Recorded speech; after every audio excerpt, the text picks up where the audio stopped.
Welcome to our channel. आज का जो टॉपिक है वो है आपका यूरिन कल्चर। ठीक है, तो यूरिन कल्चर के लिए ठीक है, जो सैंपल कलेक्ट करते हैं वो यूरिन पॉट होते हैं। ठीक है, जो आपका स्टेराइल कंटेनर यूज करना है। ठीक है, यूरिन का जो कलेक्ट करने का जो तरीका रहेगा वो रहेगा कि कैच करके, ठीक है, अफेक्टेड या जो होते हैं ना कि कंटामिनेटेड एरिया में उसको टच भी नहीं करना रहेगा। ठीक है, कैच के मेथड से ऊपर से ही सैंपल को ठीक है कलेक्ट करना रहेगा। मॉर्निंग का फर्स्ट यूरिन कल्चर टेस्ट जो होता है वो आपको डिटेक्ट करता है और आइडेंटिफाई करता है कि उस पेशाब के सैंपल में बैक्टीरिया या फंगी है या नहीं।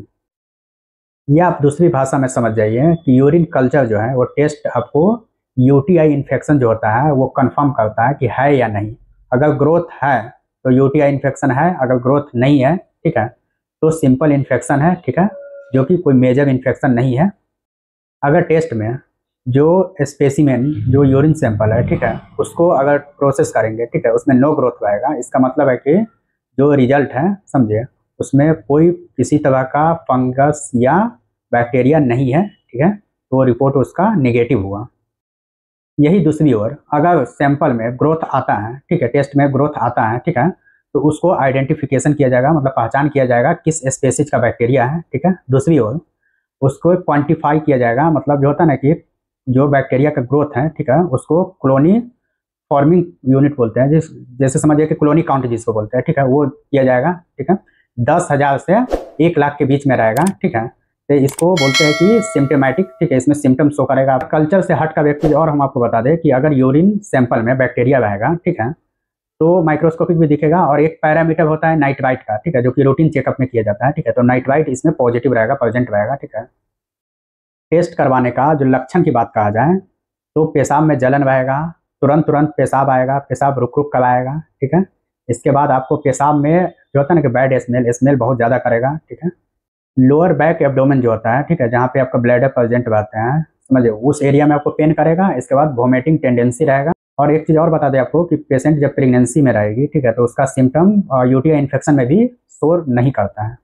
अब आते हैं कि किस किस कंडीशन में फॉल्स रिपोर्ट आ सकता है। ठीक है, पहला है कि सैंपल कंटामिनेट होगा, उस केस में आपको फॉल्स रिपोर्ट आ जाएगा। दूसरा है कि टेस्ट करवाने से पहले आप एंटीबायोटिक यूज कर लिए हैं ठीक है, उस केस में भी आपको फॉल्स रिपोर्ट आ सकता है। ठीक है, इसके बाद आपका जो स्टोरेज है ठीक है सैंपल इम्प्रॉपर स्टोरेज रहेगा। ठीक है, उस केस में भी जैसे धूप उप लग गया ठीक है, सैंपल का जो होता है ना प्रॉपर तरीका से लाया नहीं कलेक्शन बॉय ठीक है, उस केस में भी।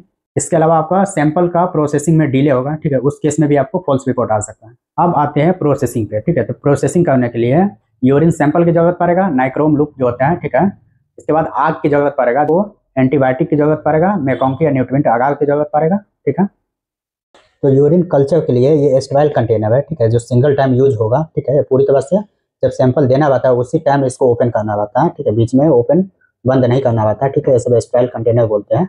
एक ही टाइम यूज करने के बाद इसको फेंक दिया जाता है। ठीक है, तो ये हो गया आपका यूरिन सैंपल हो गया, ये जलाने के लिए हो गया। ठीक है, इसके बाद ये हो गया आपका नाइक्रोम लूप हो गया। ठीक है, ये आपको नाइक्रोम लूप बोलते हैं। ये आपका हो गया मेकॉन्की अगार हो गया। ठीक है, जो चॉकलेट कलर का है। ठीक है, ये आपको मेकिंग प्रोसेस हम आपको बताएंगे। ठीक है, ये आपको पेट में डिस्क है। ठीक है, इसमें देखिए एक ग्लास का होता है। ठीक है, इसमें बनाने के बाद इसमें रखा जाता है। ठीक है, और इसी एक तरह से समझिए ये जो होता है ना ये बैक्टीरिया होता है, ये माइक्रो ऑर्गेनिज्म जिसको बोलते हैं। ठीक है, उसको खाने का चीज़ होता है ये। इसमें ये खाने को मिल जाएगा, इसके बाद वो पॉपुलेशन बढ़ाना स्टार्ट कर देगा। ठीक है, तो उसी से हमको ग्रोथ का पता चलेगा। इसके बाद कौन सा बैक्टीरिया ग्रोथ किया है ठीक है उसको हम आइडेंटिफाई कर पाएंगे। चलिए, तो पहले हम इसको जो होता है ना कि 1 में 4 लगा सकते हैं आप। ठीक है, यहाँ पे हम आईडी चिपकाएंगे 202.06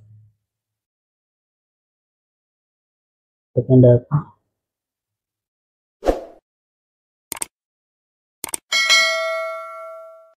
ठीक है, यहाँ पे नेमिंग कर दिया है। अब हम इसको पूरी तरह से ख्याल रखेंगे कि किसी तरह से कंटेमिनेट नहीं होना चाहिए। ठीक है, यहाँ पे हम ओपन करेंगे। ठीक है, इसके बाद हम पहले इसको जो होता है ना कि जो हमको यूज होने वाला है ठीक है वो हमारे जो होता है ना कंटेमिनेट नहीं होना चाहिए। देखिए पूरी तरह से पूरा रेड हो गया, बाहर निकाले नाइक्रोम रहता है। ठीक है, पूरे ठंडा हो गया। अब हम इसको ऐसे ले लिया, एक लोप बना हुआ है। ठीक है, वो लोप में अपने आप वो आ गया। ठीक है, यहाँ पे हम एक लगा दिए, एक और लगा देंगे।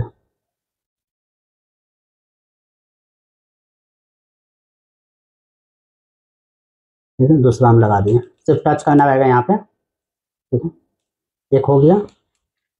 चलिए दूसरा लगाने के लिए हम तो फिर से हम पूरी तरह से इसको देखिए पूरा रेड कर दिए, जो भी माइक्रो ऑर्गेनिज्म है वो पूरी तरह से जल जाएगा। ठीक है, बचेगा तो जिस पेशेंट का हम सैंपल लेंगे वो। ठीक है, ये पूरी तरह से स्टेराइल हो गया। अब हम यहाँ से इसको सैंपल को ले लिए। ठीक है, अब यहाँ पे हम इसको सिर्फ टच कर देंगे। ठीक है, फिर से हम जलाएंगे, 2 बार लगाएंगे। ठीक है, थोड़े थोड़ी दूर पे 2 बार लगाएंगे। ठीक है, यहाँ पे देखिए, यहाँ पे चलिए अभी इसको हम खत्म हो गया। अब इसको हम चलिए उसको पूरी तरह से स्टेराइल कर दिया। अभी इसको हम पैक कर देंगे। ठीक है, चलिए अब हम ये अगार में लगा दिए। ठीक है, इसको हम ऐसे करके इसको 37 डिग्री टेम्परेचर पे इसको हम इंक्यूबेट करेंगे 24 से 48 घंटा। ठीक है, अगर ग्रोथ आ गया 24 घंटा में, ठीक है, तो अगला प्रोसेस 24 घंटा से हम स्टार्ट कर देंगे। ठीक है, अगला एंटीबायोटिक लगाना रहेगा। ठीक है, इस तरह के बहुत सारा एंटीबायोटिक आते हैं। ठीक है, जो कि आपको इस पर लिखा रहेगा। ठीक है, हर एंटीबायोटिक का नाम, जैसे मेरोपेनम सब हो गया।